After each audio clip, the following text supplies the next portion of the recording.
서울 인사동의 조용한 골목 끝에 오래된 한옥이 하나 있다. 바깥에서 보면 평범한 찻집처럼 보이지만 그 안에는 누구도 눈치채지 못한 한 남자가 조용히 살아가고 있다. 이름은 유재현. 한때 국내 최대 규모의 고급 호텔 체인을 일으킨 전설적인 기업가였지만 지금은 그 누구도 그의 정체를 알지 못한다. 그는 몇 년 전 회사 경영에서 물러나 세상의 소란에서 벗어났다. 자녀들과의 갈등, 회사 내부의 정치, 언론의 집요한 관심. 모든 것을 내려놓고 택한 삶은 놀랍게도 시각장애인으로 살아보기였다. 실제로 눈이 멀지는 않았지만 유재현은 자신을 둘러싼 세상이 보여주는 얼굴이 아닌 감춰진 마음을 보고 싶었다. 그가 매일 산책하는 곳은 인사동 거리. 전통 공예와 찻집, 서예관과 자수가게가 나란히 늘어선 그 길은 유일하게 그가 숨쉬기 편안한 장소였다. 어느 날 오후 그는 찻집 앞 벤치에 앉아 자신의 오래된 손수건을 꺼냈다. 매화꽃 자수가 놓인 그 손수건은 생전의 아내가 직접 만들어준 유일한 유품이었다. 봄 햇살 아래에서 천천히 그 자수를 손끝으로 느끼던 찰나 바람이 세차게 불며 손수건이 날아가 버렸다. 그는 일부러 일어나지 않았다. 눈이 보이지 않는 척 주변의 반응을 기다렸다. 사람들은 무심히 지나쳤다. 하나같이 땅을 보지 않았고 혹은 봐도 모른 채 했다. 그런 가운데 한 소녀가 조심스럽게 손수건을 주워들었다. 할아버지, 이거 떨어뜨리셨어요. 자수, 참 예뻐요. 그 목소리는 부드럽고 조심스러웠다. 옷은 낡고 발끝은 헤어져 있었지만 눈빛만은 또렷하고 맑았다. 그녀의 이름은 서지원. 만 17. 마포구의 반지하 방에서 어린 남동생 민준이와 단둘이 살고 있었다. 어릴 적 부모를 잃고 고등학교도 중퇴한 채 각종 아르바이트로 생계를 이어가고 있었다. 지원은 유재현의 눈을 바라보지 않았다. 그가 시각장애인인 줄 알고 말끝마다 조심스러웠다. 감사합니다. 유재현은 천천히 대답했다. 요즘 아이들은 이런 걸 줍고 돌려주는 경우가 드물어요.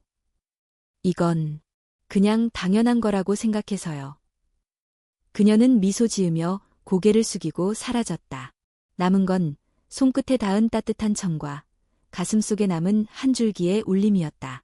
그날 이후 유재현은 매일 같은 시간에 벤치에 나왔다. 그리고 어김없이 지원은 인사동 거리를 오갔다. 그녀는 헌책을 팔거나 병을 모으거나 때로는 홍보 전단지를 나눠주며 하루하루를 살아냈다. 며칠 뒤 유재현은 일부러 지갑을 떨어뜨렸다. 무심한 행인들 사이로 지원이 다가와 조심스레 그것을 주었다. 그는 또다시 감사 인사를 했고 그녀는 어르신, 요즘 조심하셔야 해요. 이 거리에도 소매치기가 많아요. 라고 말했다. 그날 저녁 유재현은 집으로 돌아와 가슴속이 간지러웠다. 손끝이 기억하는 그 자수, 귀에 남은 그녀의 말투, 그리고 무엇보다 그 진심. 며칠 후 그는 자신이 아끼던 바느질 실과 천조각을 몰래 준비했다. 그리고 동네 자수 공방에서 초보용 키트를 구해 작은 상자에 담았다. 그 상자를 익명으로 지원이 자주 지나가는 자리에 놓았다. 다음 날 유재현은 벤치에서 그녀가 그 상자를 발견하는 장면을 지켜봤다. 그녀는 놀란 얼굴로 상자를 열고 실과 천을 꺼내 살펴보았다. 천 위에는 매화 문양이 희미하게 그려져 있었다. 그녀는 하늘을 올려다보며 혼잣말로 말했다. 누가 이런 걸? 그 이후로 그녀는 매일 벤치에서 천을 꺼내 술을 놓았다. 그녀는 손재주가 있었다. 완벽하진 않지만 정성이 깃든 그 자수는 무언가를 꿰매며 자기 자신을 붙잡는 것 같았다. 유재현은 아무 말도 하지 않았다. 그는 그녀의 손길을 관찰하며 점점 더 그녀의 마음속 깊은 곳으로 끌려갔다. 며칠 뒤 지원은 벤치 옆에 조심스레 앉아 작은 도시락을 꺼냈다. 어르신, 이거 별건 아니지만 드셔보실래요? 요즘 날씨가 쌀쌀해서 따뜻한 국이라도 마시면 좋을 것 같아서요. 그는 잠시 말이 없었다. 식사보다도 그 마음이 더 따뜻하게 다가왔다. 고맙습니다. 요즘 젊은 사람들 중 이렇게 정 많은 사람은 드물어요. 그녀는 고개를 숙이며 미소 지었다. 사실 저도 누군가의 이런 말 한마디가 그리웠거든요. 그 순간 두 사람 사이에는 어떤 끈이 묶였다. 말로 하지 않아도 서로의 외로움을 알아볼 수 있는 그런 끈. 하지만 유재현의 마음속엔 여전히 의문이 남아 있었다. 이 아이의 선함은 정말 순수한 걸까? 아니면 내가 가진 것을 알아본 후의 계산일까? 그는 살아오며 너무 많은 가식을 봐왔다. 그래서 믿음조차 조심스럽다. 그런 생각이 그를 다음 행동으로 이끈다. 테스트, 확인, 그리고 진실을 마주할 시간. 서지원은 요즘 들어 하루 중 가장 기다려지는 시간이 생겼다. 오후 4시 인사동 골목의 벤치에 앉아 조용히 자수를 놓는 시간.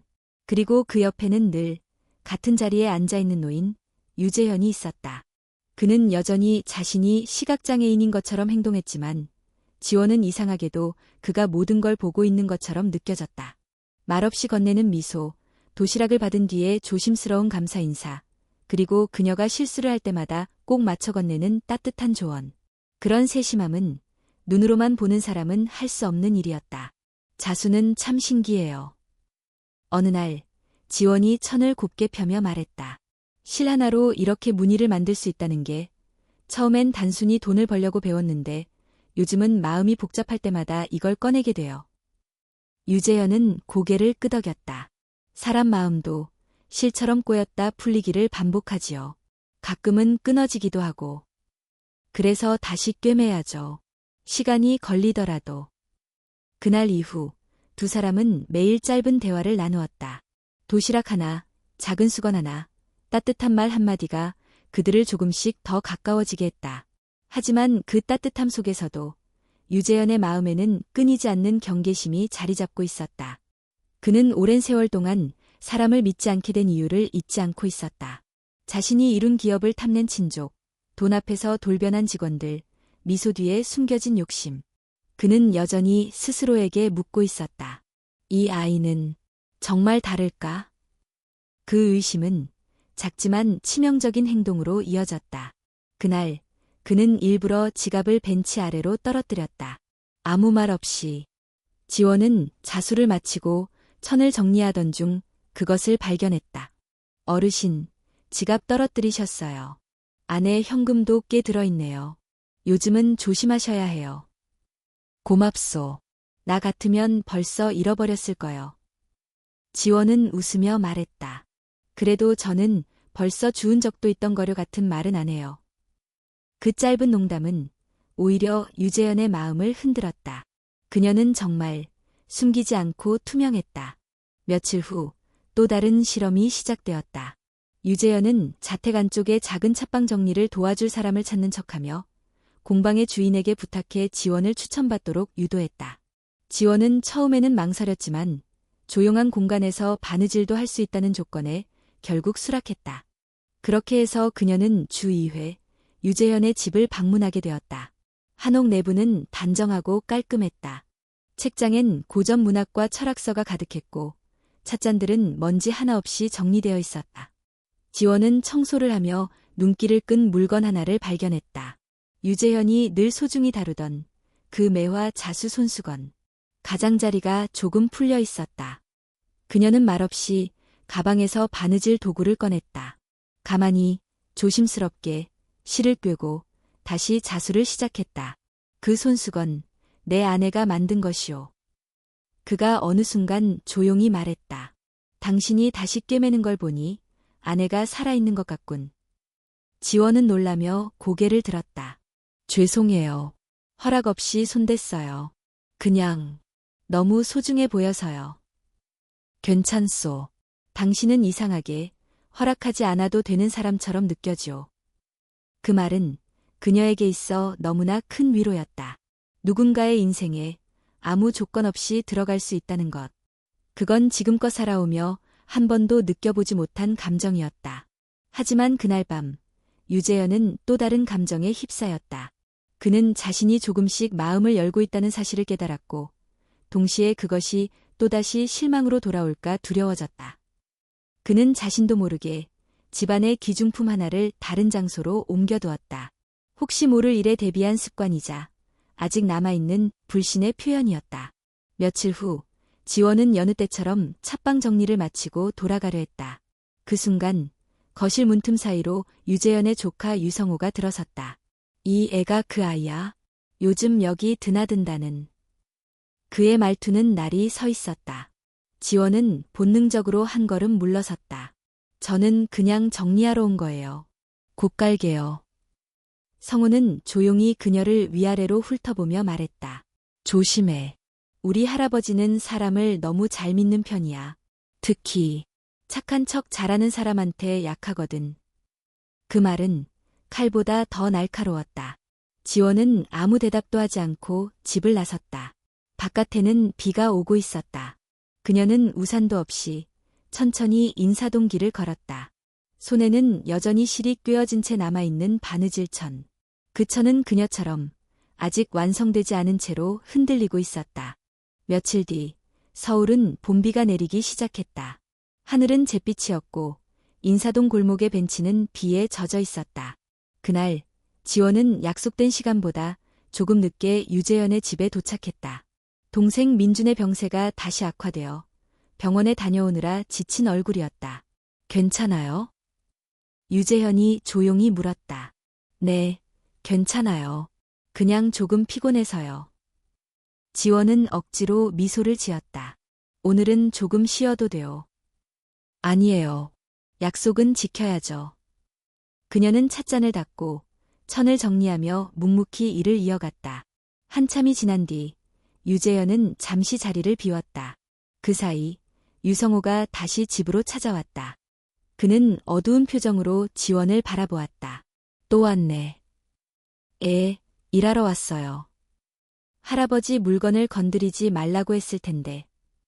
지원은 눈을 크게 떴다. 전 그런 적 없어요. 그 순간 유성호는 거실 한쪽으로 걸어가 서랍을 열었다. 그 안에 있어야 할 물건 하나가 사라져 있었다. 유재현의 아내가 남긴 오래된 자수 손수건이었다. 역시 너였어. 성호의 목소리는 차가웠다.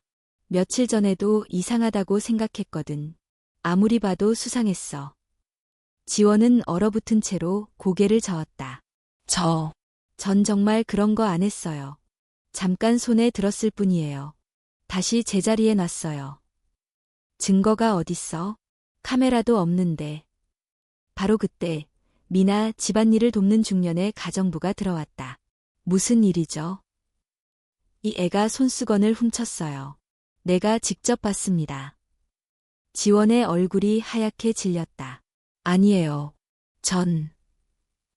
하지만 아무도 듣지 않았다. 잠시 후 유재현이 방에서 나왔다. 무슨 소란이요? 유성호가 곧바로 말했다. 할아버지, 저 애가 손수건을 훔쳤어요. 미나 아주머니도 봤어요. 정적이 흘렀다. 지원은 두 손을 꼭 쥐었다. 어르신, 전 그런 짓 하지 않았어요. 제 손으로 바느질까지 했던 그 손수건인데 그걸 훔칠 리가 없어요. 유재현은 그녀를 바라봤다. 그러나 그 눈에는 오래된 불신이 깃들어 있었다. 그는 아무 말도 하지 않았다. 정말 절 믿지 않으세요? 지원의 목소리가 떨렸다. 그의 침묵이 대답이 되었다. 지원은 고개를 숙였다. 그럼 그동안의 모든 건 의미가 없었네요. 그녀는 조용히 인사하고 문을 나섰다. 비는 여전히 내리고 있었다. 그날 밤 그녀는 홍대 거리의 오래된 버스 정류장 아래 앉아 있었다. 손에는 아직 다 꿰매지 못한 천 조각이 쥐어져 있었다. 한 땀 한 땀 이어가던 자수는 중간에서 끊겼다. 마치 그녀의 믿음처럼. 휴대폰은 꺼져 있었고 지갑에는 남은 돈이 거의 없었다. 민주는 허약한 몸으로 집에서 그녀를 기다리고 있었다. 그러나 비가 그치지 않아 택시도 버스도 잡히지 않았다. 그때 갑자기 전화 한 통이 걸려왔다. 이웃집 아주머니였다. 지원아, 민준이가 숨을 잘 못 쉰다. 약이 다 떨어졌대. 지원은 번개처럼 뛰쳐나갔다. 비가 얼굴을 때리고 신발 속까지 물이 스며들었다. 길거리에서 사람들에게 도움을 청했지만 아무도 멈추지 않았다. 죄송하지만 제 동생이. 미안해요. 바빠서요. 도와주세요. 아이가 위험해요. 그러나 사람들은 피했다. 누군가 그녀를 알아보며 말했다. 저 애, 기사에 나왔던 그 애 아니야. 노인 돈 훔친 여자. 그 말에 발걸음들이 더 빨라졌다. 지원은 숨을 몰아쉬며 골목길을 달렸다. 손에는 약국에서 빌린 응급흡입기가 쥐어져 있었다. 집에 도착했을 때 민주는 이미 의식을 잃기 직전이었다. 그녀는 눈물로 얼굴을 적시며 약을 사용했다. 민준아, 괜찮아. 제발 괜찮아. 한참이 지나고 나서야 민준의 숨소리가 조금 안정되었다. 지원은 바닥에 주저앉았다. 비와 눈물이 섞여서 구분할 수 없었다. 그녀는 손에 쥔 천을 바라보았다. 바느질 실이 비에 젖어 꼬여 있었다. 아마 사람의 마음도 이렇게 꼬이는 거겠지. 그녀는 낮게 중얼거렸다. 다시 풀 수도 있겠지만 누군가는 그걸 믿어줘야 하는데. 다음 날 새벽, 그녀는 유재현의 집 앞에 도착했다. 손에는 젖은 천과 짧은 편지가 있었다. 그녀는 현관 앞에 그것들을 내려놓았다. 편지에는 이렇게 적혀 있었다. 저는 어르신이 처음 제게 손 내밀었을 때 세상도 아직 따뜻하다고 믿었어요. 하지만 이제는 잘 모르겠어요. 그동안 감사했습니다. 손수건은 돌려드립니다. 그건 저보다 어르신께 더 어울리는 물건이에요. 그녀는 편지를 내려놓고 조용히 돌아섰다. 그 순간 한 줄기 바람이 불며 천 위의 실이 흔들렸다. 마치 미완의 자수가 살아있는 듯했다. 그리고 그날 이후 지원의 모습은 인사동에서도 홍대에서도 더 이상 보이지 않았다. 그녀가 남긴 건 젖은 천 한 장과 끊어진 실 한 가닥뿐이었다. 유재현은 현관 앞에 놓인 손수건과 편지를 보며 한참 동안 움직이지 못했다. 비에 젖어 약간 구겨진 천 위에는 아직도 자수의 실이 남아있었고 그 끝은 매듭 없이 허공에 떠 있었다. 그는 그것을 조심스레 들어 올려 손끝으로 느꼈다. 거칠고 불완전했지만 그 안에는 진심이 담겨 있었다. 그리고 그의 심장 어딘가 깊은 곳에서 오래된 통증이 밀려왔다. 그는 책상 서랍을 열어 아내가 생전에 남긴 일기장을 꺼냈다. 거기엔 이런 문장이 적혀 있었다. 사람은 마음을 보여주는 방식이 다 다르다. 어떤 사람은 침묵으로, 어떤 사람은 바느질로. 그는 조용히 눈을 감았다. 지원의 진심을 믿지 못했던 자신의 침묵이 이제는 돌이킬 수 없는 상처가 되었음을 알았다. 그리고 아직 늦지 않았기를 바랐다. 그날 밤 그는 집안의 오래된 CCTV 하드디스크를 꺼냈다. 그는 모든 기중품이 보관된 서재에 작은 카메라를 설치해 두었고 아무에게도 말하지 않았다. 그는 차분히 기록을 재생했다. 며칠 전의 화면.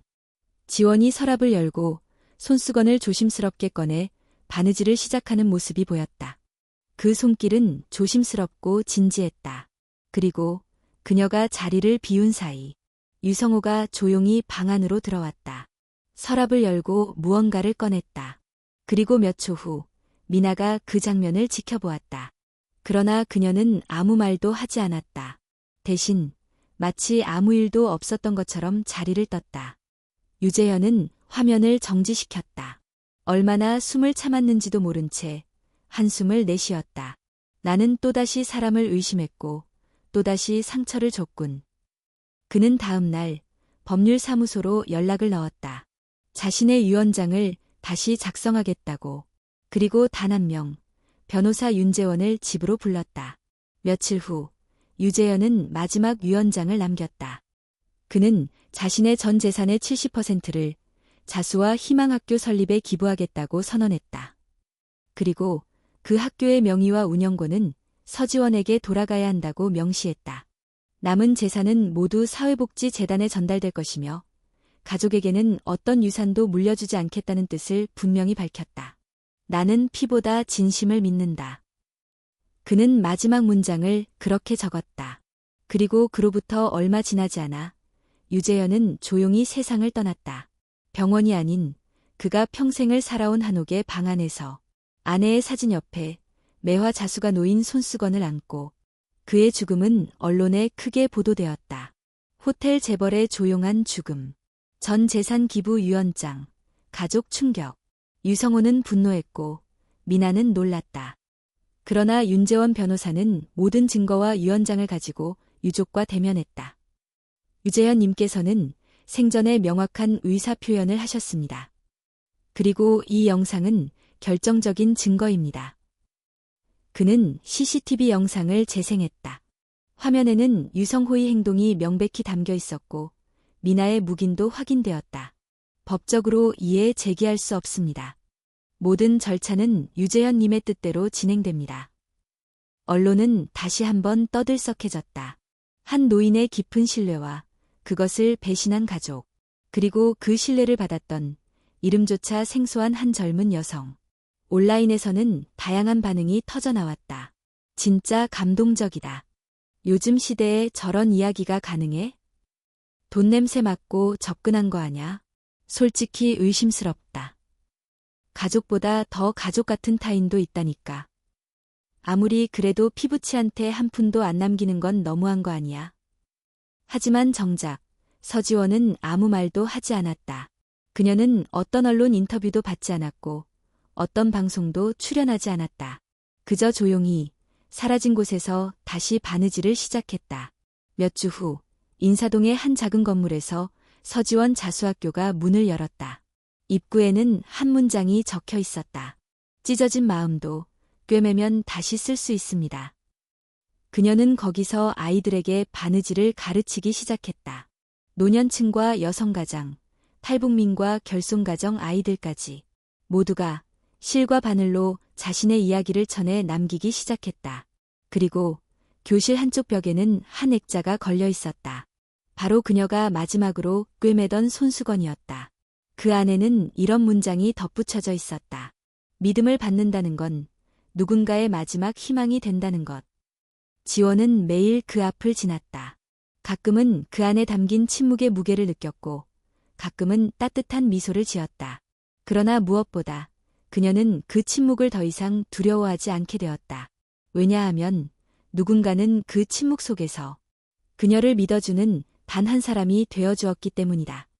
초여름, 인사동 거리는 햇살에 반짝이는 자개 장식처럼 고요하고 화사했다. 서지원이 문을 연 서지원 자수학교에는 매일 아침 작은 종소리가 울려 퍼졌다. 안녕하세요, 선생님. 오늘은 어떤 문의를 배워요? 아이들의 목소리는 생기 있었고 가슴속 어딘가를 따뜻하게 흔들었다. 그중엔 부모를 잃은 아이도 가정폭력을 피해온 소녀도 늙은 손으로 다시 시를 끄려는 할머니도 있었다. 지원은 그들에게 단지 자수를 가르치는 것이 아니었다. 그녀는 그들의 이야기 하나하나를 실로 엮고 바느질을 통해 위로와 자존감을 건넸다. 하루는 한 아이가 물었다. 선생님, 왜 이렇게 어려운 사람들한테만 바느질을 가르쳐요? 지원은 잠시 생각하다가 미소 지으며 대답했다. 왜냐하면 이 세상에서 가장 예쁜 자수는 상처난 천 위에 놓인 실이니까. 그 대답은 교실 안을 조용하게 만들었고 아이들의 눈은 어느새 실보다 빛났다.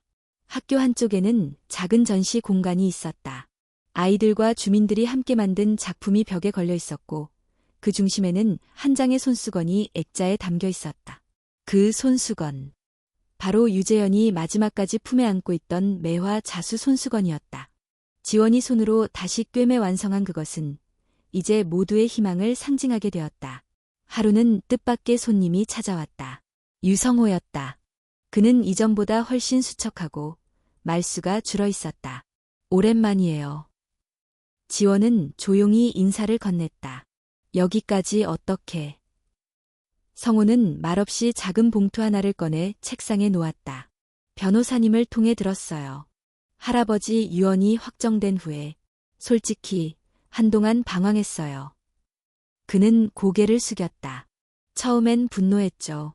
어떻게 가족이 아닌 사람에게 모든 걸 남기냐고. 하지만 지금 생각하면 그분이 마지막에 믿었던 사람이 누구였는지 이제야 조금 이해가 가요. 지원은 봉투를 바라봤다. 안에는 소에게 기부금과 짧은 쪽지가 들어있었다. 당신이 받은 건 돈이 아니라 할아버지의 마지막 신뢰였던 것 같아요. 그걸 지켜줘서 고마워요. 지원은 그 말에 아무 말도 하지 않았다. 그저 고개를 숙이며 답했다. 그분은 제게도 처음이자 마지막으로 저를 있는 그대로 받아준 분이었어요. 그날 이후 성우는 가끔 학교를 찾아와 자원봉사를 하기 시작했다. 벽을 칠하고 실을 정리하고 수업을 돕는 동안 그는 한결같이 조용했다. 누구보다 먼저 실수를 인정했고 누구보다 늦게 자신의 자리를 다시 찾아갔다. 시간이 흐르면서 자수학교는 지역사회에 점점 더 알려졌다. KBS 뉴스에서 실로 엮은 두 번째 인생이라는 제목으로 특집 보도를 하기도 했다. 기사가 나가자 후원자가 늘었고 전국 각지에서 자수를 배우고 싶다는 신청도 밀려왔다. 그럼에도 불구하고 지원은 확장을 거절했다. 이 공간은 커지면 안 돼요. 작아서 서로의 마음이 닿는 거리, 그게 우리가 지켜야 할 크기예요.